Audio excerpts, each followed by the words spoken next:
Next जो हम अब देखेंगे ये वाला article, that is international relations के जो करंट अफेयर है इसके बारे में बात करने की कोशिश करेंगे। And we will be talking about the India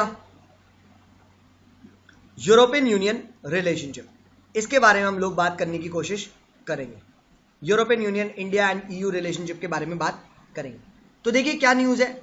news अभी बहुत ही सिंपल है कि अभी क्या हुआ, 15th इंडिया और ईयू का जो समिट है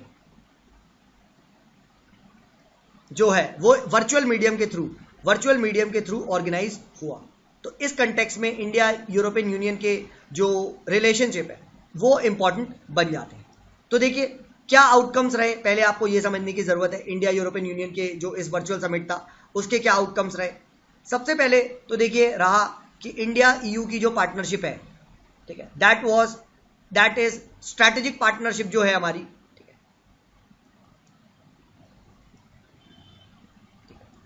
इसमें एक रोड मैप अडॉप्ट किया गया, इंडिया ईयू स्ट्रैटेजिक पार्टनरशिप और रोड मैप टू 2025, ठीक है, यानी लगभग 5 साल के लिए एक रोड मैप अडॉप्ट किया गया कि किस बेसिस पे आगे की जो पार्टनरशिप है वो चलने वाली है, ठीक है, हाँ है ना। फिर आप सबको पता है कि इंडिया यूरोपियन यूनियन का एक फ्री ट्रेड अग्रीमेंट नहीं है। तो इस कंटेक्स्ट में फ्री ट्रेड अग्रीमेंट को जल्दी से जल्दी हमारा इंडिया यूरोपियन यूनियन के साथ फ्री ट्रेड अग्रीमेंट हो, तो इसके लिए एक हाई लेवल डायलॉग भी सेटअप किया गया,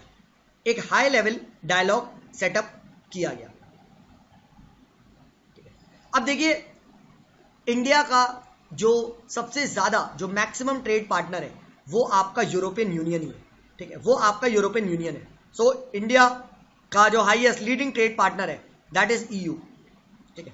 एंड शर्म की बात है कि भाई इंडिया एंड यूरोपियन यूनियन के बीच में फ्री ट्रेड अग्रीमेंट नहीं है, ठीक है। अच्छा, फ्री ट्रेड अग्रीमेंट को ही BTIA भी बोला गया है, bilateral trade and investment agreement.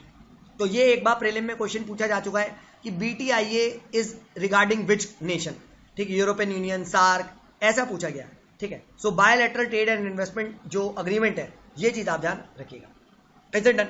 फिर देखिए थर्ड एक अग्रीमेंट साइंड हुआ आपका न्यूक्लियर एनर्जी कॉर्पोरेशन में, ठीक है, इंडिया एंड जो वहां की जो यूरो एटम है, ठीक है, यूरो एटम, इनके बीच में, ठीक है, इनके बीच में एक जो अग्रीमेंट है वो साइन हुआ। एंड इसका मकसद क्या है कि हाउ कैन वी डेवलप या how can we use nuclear energy in a more peaceful nuclear energy की इन्होंने बात करी, हाँ है ना। फिर उसके बाद इन्होंने बात करी कि कैसे जो आपकी रिसोर्स एफिशिएंसी है इसको इंप्रूव किया जा सकता है। रिसोर्स एफिशिएंसी का मतलब आप कह सकते हो कि जो प्रोडक्शन होता है उसमें क्या है, उसको कैसे लो कॉस्ट में किया जाए, वेस्टेज कम से कम हो, हाँ है ना, ठीक है। तो इसके लिए टेक्नोलॉजी आपको चाहिए, टेक्नोलॉजी, एफिशिएंट टेक्नोलॉजी का कॉर्पोरेशन हो, ठीक है। सर्कुलर इकोनॉमी की बात की गई, सर्कुलर इकोनॉमी मतलब जो वेस्ट है देन उसी को वेल्थ में कन्वर्ट करना, ठीक है, देन उसका यूज करके उसका ऐसे सर्कुलर इकोनॉमी करते रहना। जैसे अभी जापान ने करा था, डू यू नो, जापान जो इस बार का टोक्यो ओलंपिक्स जो होने वाला था उसमें जो मेडल्स थे they were being designed from the chips of laptops, mobiles, जिसमें सिल्वर होता है ना, सिल्वर लाइनिंग होती है। तो वो जो बेकार लैपटॉप्स और चिप्स एक्सेट्रा होती हैं उसको क्या कर रहे हैं, मेल्ट करके उससे वो बना रहे। अब आप सोचो, that is a perfect example of resource efficiency, that is a perfect example of circular economy, हाँ है ना, ठीक है। तो ये चीज बात हुई गई, ठीक है। तो ये देखिए अभी क्या हुआ, ये आपकी अभी रिसेंटली करंट हैपनिंग्स हुई।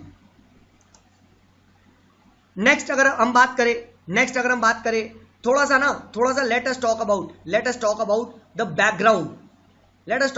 Background of India Europe relationship, ठीक है। अब देखो ये इंपॉर्टेंट बन जाता है PSI और ऑप्शनल से एज वेल एज आपका GS2 से भी, ठीक है। तो देखिए आप सबको पता है कि इंडिया एंड यूरोपियन यूनियन के जो रिलेशनशिप है वो बहुत ज्यादा आपके हमेशा से हिस्टोरिकली आप कह सकते हो सेम रहे हैं, हिस्टोरिकली अच्छे रहे हैं। क्यों? क्योंकि we share the same values. हम सबके यहाँ क्या है, we also follow the liberal model of western democracy, हाँ है ना। We also go for human rights, हाँ है ना, ह्यूमन राइट प्रोटेक्शन करते हैं, ठीक है, liberty, equality, fraternity, fundamental rights, सारा मॉडल वेस्ट का है। सो कैन आई से India and European union we simply resonate on same values, on similar values, क्या मैं ये कह सकता हूँ सिमिलर वैल्यूज पे रेजोनेशन होता है? बिल्कुल भाई, बिल्कुल होता है, हाँ है ना।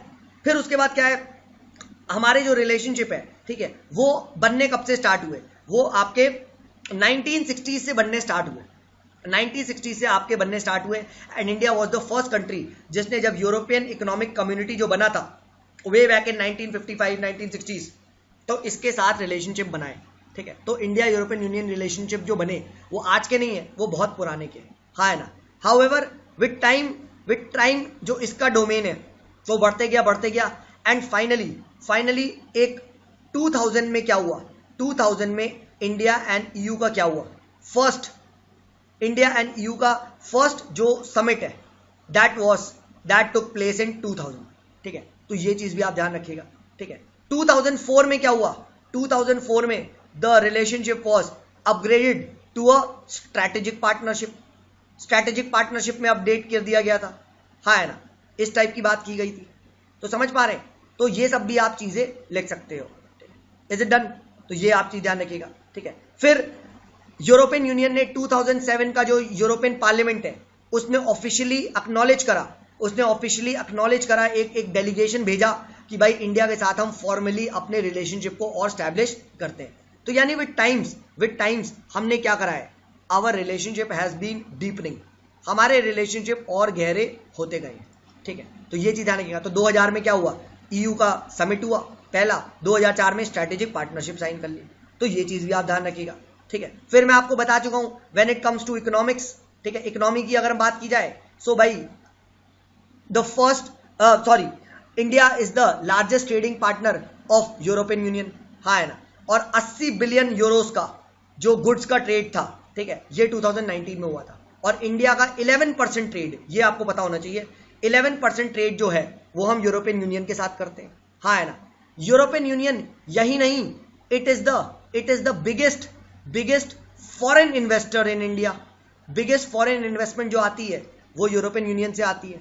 लगभग 22% एफडीआई भाई हमारे यहाँ यूरोपियन यूनियन से आता है। Now can you imagine that? Now that is something ज्यादा है, ठीक है, दैट इज समथिंग आपका ज्यादा ही है, समझ पा रहे हो? तो ये भी इंपॉर्टेंट बन जाता है, ठीक है। Is it done? हाँ, फिर देखिए जो रिलेशनशिप है, अगर हम डिफेंस की बात करें जाए तो डिफेंस में हमारा एंड यूरोपियन यूनियन का बहुत ज्यादा डिफेंस एंड सिक्योरिटी में कॉपरेशन दिख रहा है। क्यों? क्योंकि देखिए अब जो क्या है, अब आपका जो राइज ऑफ चाइना है, ठीक है, तो दोनों के लिए देखिए खतरा है, ठीक है। सो डिफेंस कॉपरेशन आपको दिखाई दे रहा है, ठीक है, हाँ है ना। इंडो पैसिफिक में आपको दोनों कंट्रीज कॉपरेट करते हुए दिखाई देंगे, ठीक है। Both are cooperating on counter terrorism, both are cooperating on maritime security, ठीक है। Both are cooperating on nuclear non proliferation. तो फिर उसके बाद देखिए अभी क्या हुआ है कि अभी एक जो इंडियन फ्यूजन सेंटर है, जो एक इंडियन इंफॉर्मेशन सेंटर है, ठीक है, हाँ है ना, ठीक है, इसको लिंक किया गया है विद मैरीटाइम सिक्योरिटी सेंटर जो यूरोपियन यूनियन ने हॉर्न ऑफ अफ्रीका में खोला है। सो अब क्या हो जाएगा, आपका जो डेटा एक्सचेंज है वो हो पाएगा। तो मैरीटाइम पायरेसी, मैरीटाइम सिक्योरिटी पे डेटा एक्सचेंज आप देख सकते हैं, तो ये भी लिखा जा सकता है, हाँ है ना, ठीक है। यू कैन राइट अबाउट कि अभी कॉपरेशन दिखने को मिल रहा है साइंस एंड टेक्नोलॉजी में बहुत ज्यादा। जैसे European Union is supporting the mobilize your city initiative, ठीक है, हाँ है ना। तो इसमें क्या है, इसमें ग्रीन हाउस गैस एमिशंस को कम किया जाएगा सिटीज में। तो एक पायलट प्रोजेक्ट है जिसको अर्बन ट्रांसपोर्टेशन पे एम करता है, तो this is also being backed up by European union, तो ये लिखा जा सकता है, हाँ है ना, ठीक है। फिर 2005 में हम लोगों ने, इंडिया एंड ईयू ने क्या सेटअप किया था, एक एनर्जी पैनल सेटअप किया था। अब इस पैनल का काम क्या था, इस पैनल का काम था कि एनर्जी सिक्योरिटी में दोनों कंट्रीज के बीच में, दोनों ग्रुप्स के बीच में क्या हो, ऑपरेशन दिखा जाए। सो फॉर एनर्जी सिक्योरिटी ये भी आप लिख सकते हैं, सो एनर्जी पैनल लिखा जा सकता है, ठीक है। मोबिलाइज योर सिटी इनिशिएटिव लिखा जा सकता है, ठीक है, हाँ है ना। We are cooperating on digital communications, हम ये लिख सकते हैं, हाँ है ना, ये लिखा सकता है। We are cooperating on artificial intelligence, 5G, clean energy, इन सब पे क्या दिख रहा है, बायोटेक्नोलॉजी, इन सब पे कॉपरेशन दिखाई दे रहा है, ठीक है, तो ये सारा भी लिखा जा सकता है। फिर पीपल टू पीपल टाइज भी इंडिया एंड यूरोपियन यूनियन के बीच में बढ़ रहे हैं, ये भी लिखा जा सकता है कि इंडिया एंड यूरोपियन यूनियन क्या करते हैं, they both organise festivals of culture.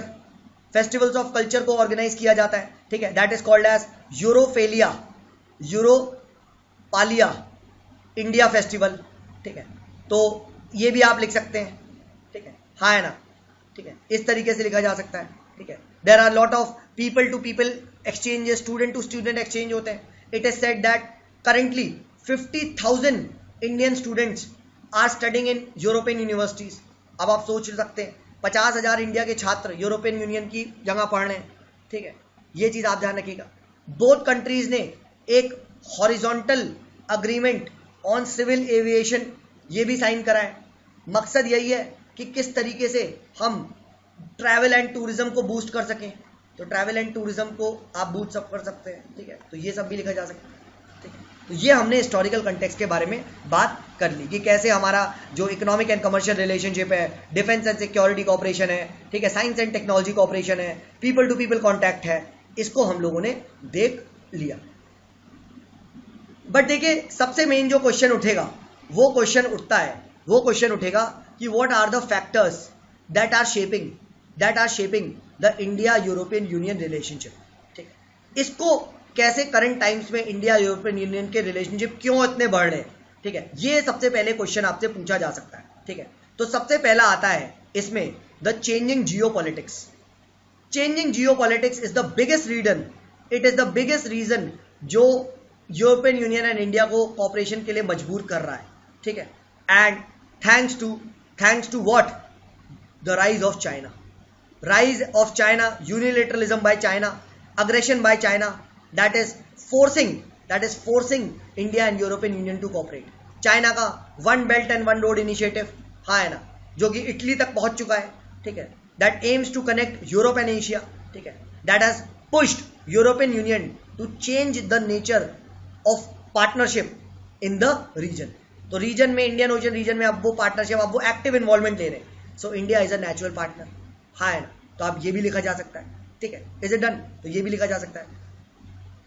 फिर अगर हम बात की जाए, इसी का ही दूसरा एस्पेक्ट है कि इंडियन ओशन रीजन में भी कन्वर्जेंस दिखाई दे रहा है, ठीक है, अगेन व्हाई, क्योंकि देखिए इंडियन ओशन रीजन में चाइना आर्टिफिशियल आइलैंड्स बनाते जा रहा है, हाँ है ना, China is trying to create naval bases create करना चाह रहा है, ठीक है, China is trying to unilaterally act, ठीक है, it is violating the freedom of navigation, ठीक है, तो दोनों को खतरा है, इंडिया एंड यूरोपियन यूनियन दोनों को खतरा है, ठीक है, तो India and European Union are working together to strengthen what, to strengthen institutions को अपग्रेड कर रहे हैं, हाँ है ना, रूल ऑफ लॉ को अपग्रेड कर रहे हैं, ठीक है, रीजनल सिक्योरिटी जो आर्किटेक्चर है उसको स्ट्रेंथन किया जा रहा है, तो ये सारा कुछ भी इसमें लिखा जा सकता है, ठीक है, हाँ है ना। फिर उसके बाद देखिए third reason is the US is now retreating, the US foreign policy is going back, वो वापस जा रहे हैं, वो छोड़ रहे हैं, तो भाई कौन का आगे आएगा, कॉपरेशन कैसे होगा, ऐसे तो चाइना वन हैंडेडली आगे चले आएगा, ठीक है, सो यूएस बहुत ज्यादा अनस्टेबल है, तो भाई European Union is a reliable partner in this case, हाँ है ना, तो आप ये भी लिख सकते हैं, बताइएगा इस सेम चीज आप चाहें तो यू कैन राइट अबाउट कि भाई अब जो पोस्ट कोविड वर्ल्ड ऑर्डर है, ठीक है, उसमें भी ये चीज लिखी जा सकती है, ठीक है, तो ये सब भी लिखा जा सकता है,